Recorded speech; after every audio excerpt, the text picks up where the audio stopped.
자, 오늘 말씀은 유명한 말씀이죠. 나사로를 다시 예수님께서 살리시는 그 내용이 되겠습니다.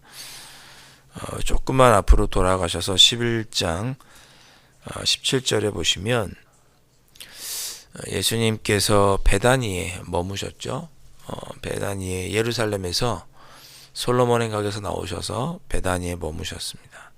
그때 마침 베다니에 살고 있던 나사로와 마르다, 마리아 가족이 있었는데, 나사로가 병들어서 예수님 보고 좀 빨리 와주시면 좋겠다 했는데, 예수님께서 베다니에 며칠 조금 더 계신 곳에 머무시다가 그만 나사로가 죽게 되었습니다. 그래서 나사로가 이제 무덤에 이제 죽어서 장사가 되었는데, 17절 보니까 나흘이라 그랬습니다. 이미 나사로가 죽은 지 4일이, 하루 이틀 나흘이 된 거죠.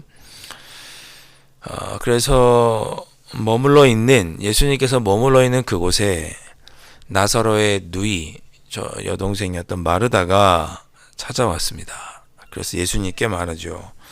21절에 예수님께서 여기 계셨더라면 내 오라버니가 죽지 아니하였겠나이다. 예수님께서 우리 오라버니가 아플 때 같이 계셨으면 우리 오라버니가 죽지 않았을 것입니다. 이렇게 얘기합니다. 무슨 뜻이죠? 예수님께서 우리 오라버니를 치료해 주실 수 있었을 것인데 예수님이 계시지 않아서 죽었습니다. 조금 서운한 마음이 섞인 표현인 거죠. 그래서 예수님께서 말씀하시죠. 23절에 내 오라비가 다시 살아나리라. 그렇게 말씀합니다. 그랬더니 마르다가 마지막 날에 심판 때 그때 살아나겠지요. 그렇게 이야기를 한 거예요. 24절에 마지막 날 부활 때는 다시 살아날 줄로 내가 믿습니다. 그랬더니 예수님께서 유명한 말씀을 하시죠. 25절에 예수께서 이르시되 나는 부활이요 생명이니 나는 무엇무엇다. 이걸 가리켜서 헬라어로 에고 에임이라고 발음한다고 그랬죠. 10장에서 나는 선한 목자다 하신 예수님이 이번에는 나는 부활이요 생명이다 이렇게 말씀을 하십니다. 나는 부활이요 생명이니 나를 믿는 자는 죽어도 살겠고 무릇 살아서 나를 믿는 자는 영원히 죽지 아니하리니 이것을 내가 믿느냐.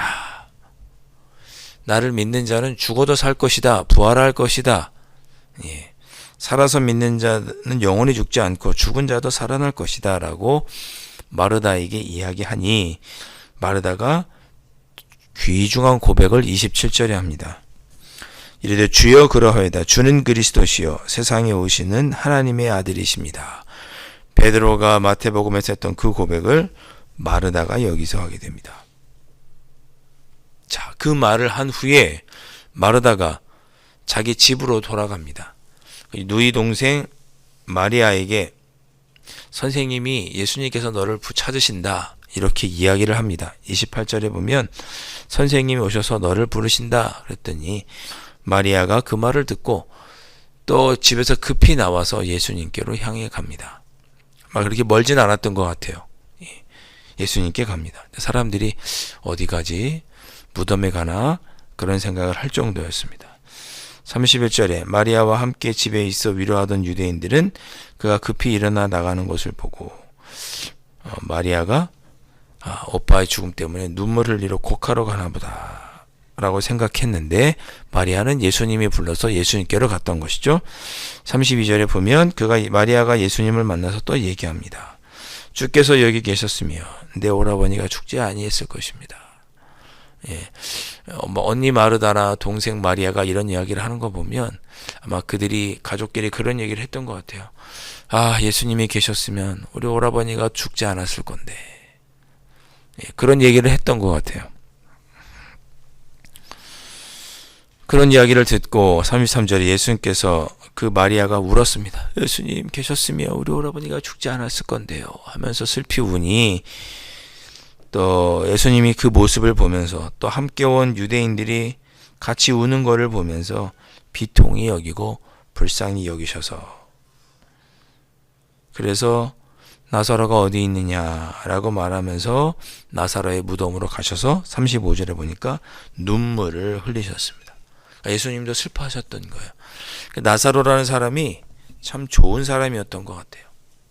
예수님도 잘 환대했지만 주변에 있는 유대인들도 그를 찾아서 조문을 오고 함께 울어줄 만큼 덕이 있었던 사람이 나사로인가 봅니다. 그렇게 나사로의 무덤에 가서 예수님께서도 막 슬피 우시니 같이 있던 유대인들이 36절에 예수님이 나사로를 많이 사랑했는가 보다, 그렇게 생각을 했던 것입니다. 그러니까 그 중에 누가 한 명은 37절에 꼭 그런 사람이 있죠. 아니, 저 사람이 맹인의 눈도 살렸던 사람인데 그 사람이 나사로한테 좀 일찍 왔으면 나사로가 죽지 않게 할 수도 있었을 거 아니냐, 그런 말을 또 합니다.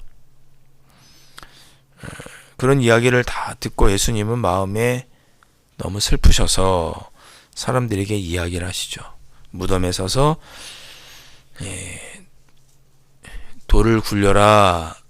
지금 무덤이 구리로 되어 있었기 때문에 무덤 문이 돌로 막혀 있었습니다. 이제 무덤이 이제 동굴이니까 짐승들이 들어가서 시신을 회할 수도 있고 그러잖아요. 그래서 돌로 막아놨던 거죠. 그게 이제 이스라엘의 장례법이었는데, 돌로 막혀 있다 보니 예수님께서 말합니다. 돌로 옮겨 놓아라. 그러자 누이 마르다가 예수님, 이미 죽은 지 4일이 되었고 냄새도 납니다 라고 39절에서 말합니다. 이거 아이러니한 표현이죠. 앞에 예수님께서 24절에 나는 부활이요 생명이니 나를 믿는 자는 죽어도 살겠고 살아서 믿는 자는 영원히 죽지 아니할까, 이걸 네가 믿느냐라고 예수님께서 말했더니 믿습니다, 주는 그리스도시요 하나님의 아들이십니다라고 고백했는데, 얼마 지나지도 하루도 채 지나지 않아서, 몇 시간도 채 지나지 않아서 예수님께서 나사로를 살리기 위해 돌을 굴려놓아라 그랬더니 예수님, 죽은 지 이미 나흘이나 됐습니다. 냄새도 납니다. 이렇게 말합니다. 무슨 얘기입니까? 완전히 죽었습니다. 다시 살아날 기미가 보이지 않습니다. 고칠 수가 없습니다. 죽기 전에 오셨어야죠. 뭐 이런 거 아니겠습니까? 그러자 40절에 예수님께서 말씀하시죠. 내 말이 네가 믿으면 하나님의 영광을 보리라 하지 아니하였느냐. 이미 앞에서 얘기하셨잖아요. 네가 믿으면 부활을 볼 것이다.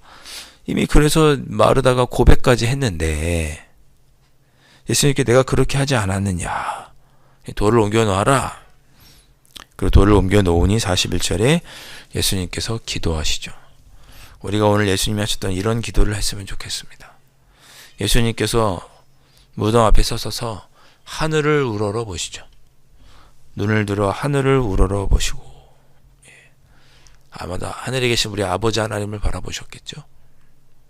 그리고 하나님께 기도하십니다. 아버지여, 내 말을 들으신 것을 감사하나이다. 이게 무슨 말씀입니까? 하나님, 지금까지 저의 모든 말을, 제 기도를 지금까지 들어주셨던 것을 감사합니다. 그렇게 기도하십니다. 예수님, 지금까지 제가 기도했던 것 하나도 남김없이 응답해 주시고 선한 길로 여기까지 인도해 주신 것 감사합니다. 그렇게 기도하신 거죠. 그리고 또 말씀하십니다. 42절에 항상 내 말을 들으시는 줄을 내가 알았나이다. 이렇게 말씀하셨습니다. 하나님 감사합니다. 항상 제 말을 들어주셔서 감사합니다. 지금까지 내 삶에 내가 기도했던 모든 것을 하나님께서 들어주셨고 그렇게 항상 나의 기도에 응답해 주셔서 감사합니다. 하나님께서 항상 내 기도를 들어주시는 줄로 믿습니다. 라고 하나님을 신뢰합니다. 그리고 나서 42절에 뭐라고 기도하시죠? 그러나 하나님, 제가 이렇게 간구하는 것은 둘러선 무리를 위함입니다. 곧 아버지께서 나를 보내신 것을 그들로 믿게 하게 하기 위함입니다. 라고 기도하셨습니다. 아마 나사로를 일으켜달라고 기도하셨겠죠? 하나님, 나사로를 일으켜 주십시오. 제가 이렇게 아래 있는 것은 나를 위함이 아니라 믿지 않는 자들이 하나님을 믿게 하려고 간구하는 것입니다. 라고 예수님께서 말씀하신 거예요. 이 42절의 말씀이 우리에게 도전이 됐으면 좋겠습니다. 예수님이 하신 기도는 자신을 위함이 아니라 하나님을, 내 주변의 사람들이 하나님을 믿도록 하기 위해서 예수님께서 기도하십니다. 하나님의 영광이 나타나기를 원합니다. 라고 기도하신 거죠. 그러자 43절에 기도를 다 하신 후에 이 말씀을 하시고 큰 소리로 나사로야 나오라고 부르셨습니다. 그랬더니 44절에 죽은 자가 수족을 배로 동인 채로 나오는데, 장례하고 배를 다 둘러놨는데 그 채로 일어나서 이렇게 나오기 시작하자 예수님께서 사람들에게 말하죠. 어서 저 베옷을 풀어주어라 라고 예수님께서 말씀하십니다. 예수님은 이렇게 기도하신 거죠. 오늘 저희가 예수님께서 나사로를 살리시기 위해 하셨던 이 모습을 본받았으면 좋겠습니다. 주님, 지금까지 저의 삶을 지켜주셔서 감사합니다. 저의 기도에 응답해 주셨습니다. 라고 하나님을 향한 절대적인 신뢰를 통해 하나님께 감사하시고, 여러분 우리 다 마음속에 기도의 제목 있으시잖아요. 근데 그 기도의 제목이 있기 전에 이미 하나님은 내가 수도 없이 많은 기도를 드렸는데 그 모든 기도에 응답해 주셨습니다. 하나님은 항상 제 기도에 응답해 주십니다. 감사합니다. 하나님을 신뢰합니다. 라고 기도하시고, 이어서 그러나 하나님, 저의 유익이 아닌 하나님의 영광을 위해 나를 이 일을 통하여 하나님을 믿지 않는 자들이 하나님을 믿도록 하기 위하여 하나님께 간구합니다. 이 일을 통하여 하나님의 영광을 나타내게 해주십시오. 라고 그런 목적으로 기도하시면 되겠습니다. 그리고 어떻게 하셨어요, 예수님? 실천하시죠. 실행에 옮기시죠. 선포하십니다. 나사로야 나오라. 하나님께서 내 삶을 지켜주셨고 또 나로 인하여 하나님 영광 받으시기 위하여 지금 내 기도에 응답해 주실 줄 믿고 담대하게 행하신 분이 예수님이십니다. 여러분이 가지고 있는 기도의 제목도 오늘 예수님께서 하셨던 이러한 모습, 이러한 마음가짐으로 다시 한번 기도해 보셨으면 좋겠습니다. 지금까지 응답해 주신 하나님을 내가 신뢰합니다. 그리고 이제 하나님의 영광을 위해서 이 일을 간구하오니 하나님 응답해 주시옵소서. 지금까지도 응답해 주신 하나님께서 이 기도의 제목에도 응답하셔서 하나님의 영광을 나타내게 하실 줄로 믿습니다. 그리고 선포하시고 여러분의 삶에 주어진 자리에서 실행에, 최선을 다해 실행에 옮기시는 것이죠.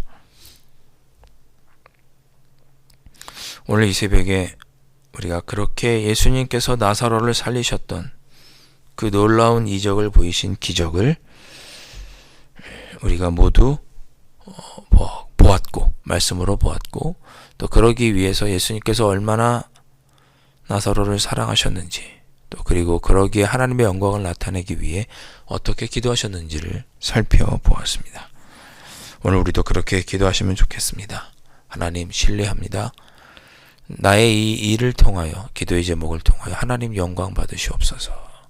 하나님께 맡겨드리고 나가서 실천하시는, 선포하시는, 담대히 선포하시는 이번 한 주간이 되시고 그로 인하여 하나님의 역사하심을 경험하는 귀한 한 주가 되실 수 있기를 주님의 이름으로 축복합니다. 기도하겠습니다. 하나님 아버지, 예수님의 그 놀라운 기도를 본받기를 원합니다. 예수님도 하나님을 굳게 신뢰하셨고 그래서 자기의 기도의 제목으로 말미암아 나사로가 살아나는 일로 말미암아 믿지 않는 자들이 믿게 될 줄로 믿고 하나님께 간구하셨습니다. 그리고 삶의 그 문제, 나사로를 낳으라고 그에게 선포하셨습니다. 아버지 하나님, 저희들도 우리의 삶에 다가온 고난 앞에 예수님처럼 기도하게 하여 주옵소서. 하나님을 신뢰함으로 이 일을 통해 하나님의 영광을 나타내기를 소망하며 우리의 삶의 문제를 향하여 나사로여 나오라, 그 문제여 해결되어라 라고 선포하고 삶 속에서 하나님의 영광을 보는 귀하고 복된 한 주간을 살아갈 수 있도록 성령 하나님 인도하여 주옵소서. 예수님의 이름으로 간절히 기도하옵나이다. 아멘. 하늘에 계신 우리 아버지, 아버지의 이름을 거룩하게 하시며 아버지의 나라가 오게 하시며 아버지의 뜻이 하늘에서와 같이 땅에서도 이루어지게 하소서. 오늘 우리에게 일용할 양식을 주시고 우리가 우리에게 잘못한 사람을 용서하여 준 것 같이 우리 죄를 용서하여 주시고 우리를 시험에 빠지지 않게 하시고 악에서 구하소서. 나라와 권능과 영광이 영원히 아버지의 것입니다. 아멘.